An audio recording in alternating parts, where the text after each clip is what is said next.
Hey guys, my name is Bhavya Shah. At this point in time, nearly 9.5 million confirmed coronavirus cases and nearly 500,000 COVID deaths have occurred around the world. Countries have been struggling with the corona pandemic. They've been trying to institute not just medical research to look for a treatment or vaccination, but also precautionary measures to curb its spread. As such, one of the phrases you're most likely to have heard is flatten the curve. But as blind and visually impaired people, little information has been shared in an accessible format of what this curve is, what it looks like, what its significance is, and why a crucial piece of the corona puzzle is to flatten it. That is something I wish to bridge in this video.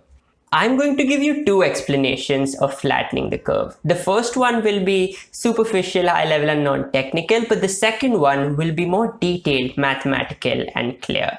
So let's start with our first explanation.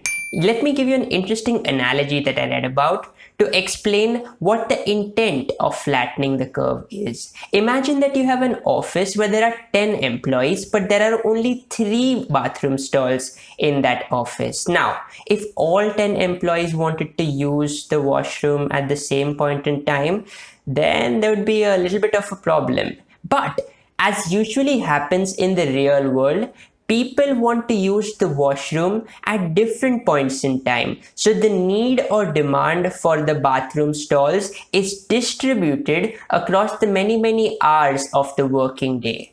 However, the problem is that with coronavirus, if there are too many active COVID patients and that number is so high that it exceeds the capacity of the health infrastructure, then hospitals are unable to meet the needs of all of those active COVID patients due to the limited number of hospital beds, ICUs, and ventilators that they have. Therefore, what flattening the curve says is that it is important to ensure that the number of active COVID patients is not too high at one point in time, that we spread out the spread of the coronavirus over a period of time so that at any given time our hospitals are ready to be able to help anyone who knocks at their door. Moving on to the second and more satisfying explanation, and we will slow down a little bit to grasp this fully. Now, I will be giving two parallel explanations for those of you who are more mathematically proficient, and even for those of you who have no idea at all about mathematics or graphing or coordinates. So, I am going to play for you the sonification or the auditory versions of two graphs that represent two possible scenarios in which the COVID-19 situation could play out in a particular region. Now, before I play those sounds for you, that sonification, let me describe a few features of the same. Variation in pitch represents a variation in the y coordinate, and if you have your headphones on, you will be able to notice the sound going from left to right. Then that variation in the location of the sound represents traveling from left to right along the x-axis. The x-axis represents different points in time, how much time we are through with this pandemic, whereas the y-axis represents the total number of active COVID patients. Let me make this simpler for those of you who aren't familiar with the x-axis and the y-axis. A variation in the pitch, if the pitch is rising or if the pitch is falling, means that the number of active COVID patients at that point in time are increasing or decreasing respectively, are really high or are quite low at that point in time.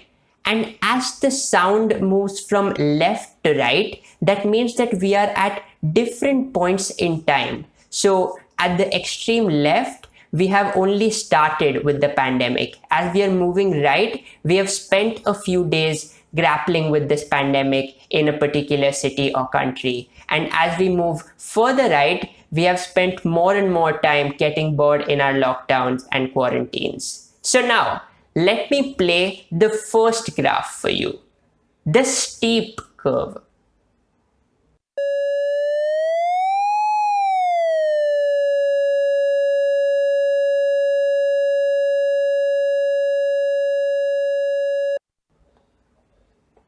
Now, let me play the second graph for you, the gentle curve.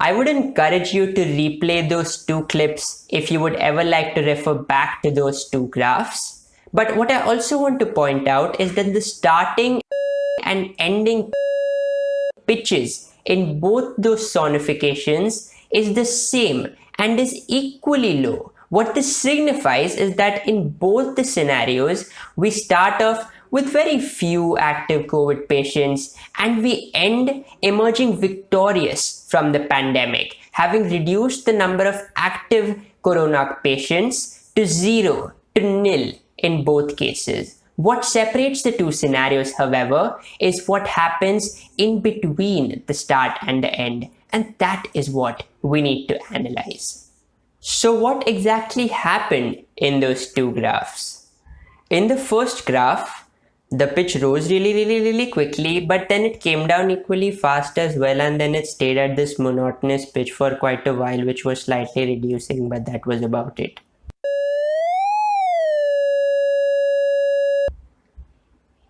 In the second graph, however, the pitch took quite some time to slowly but progressively and steadily increase, and after it reached to some amount of peak, then it started going down very slowly as well, and steadily it came down to the same monotonous low pitch.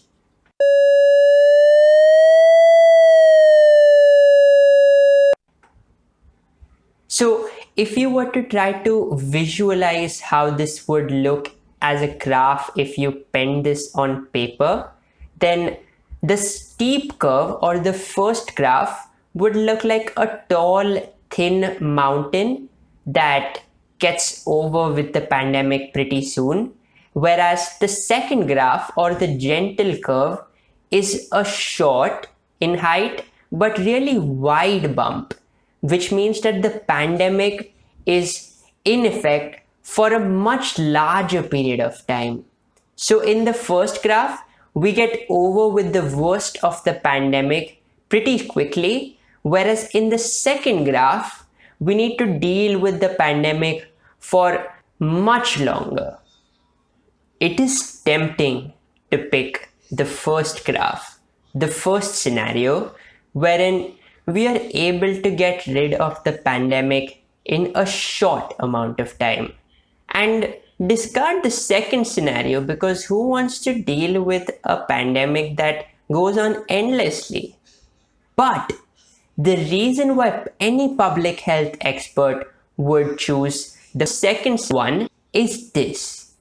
Notice the peak of both graphs. What the pitch of those two clips are at their highest. Here is the peak of the first graph.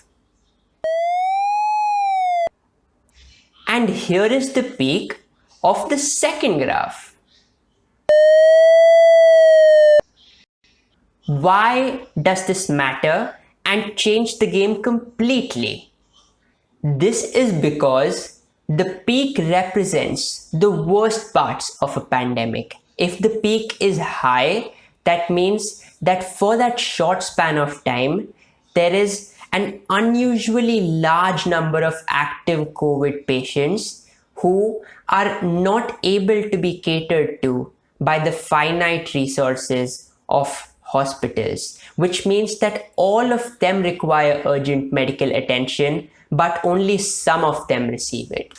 However, if we are able to move to the second graph, that is to say from the steeper curve to the gentler curve, then we are in a better position because the peak is far more reasonable and manageable there.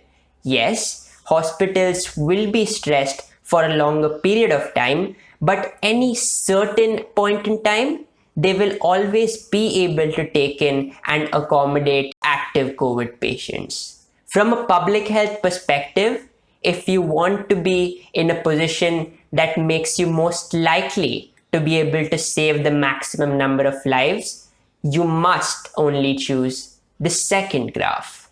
But why do we call this flattening the curve? Now, let's go back to the visualization. The first scenario or the first graph entailed you went really high up and then came really quickly down and then stayed there, which was a pretty steep curve, mountainy, tall, thin, and steep. But for the second graph, the second scenario, the one that is more ideal according to public health experts, you had a flatter, bumpier, stretched surface. Therefore, flattening is what you're doing to change from the present undesirable status quo into the more preferable situation wherein the curve representing the total number of active COVID patients at any given point in time is flatter rather than steeper.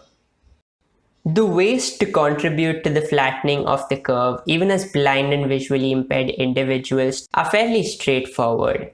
Wash your hands with a soap or sanitizer for 30 plus seconds. Practice physical distancing of 6 feet or greater, and just generally avoid large groups or gatherings as much as possible, and you will have done your part.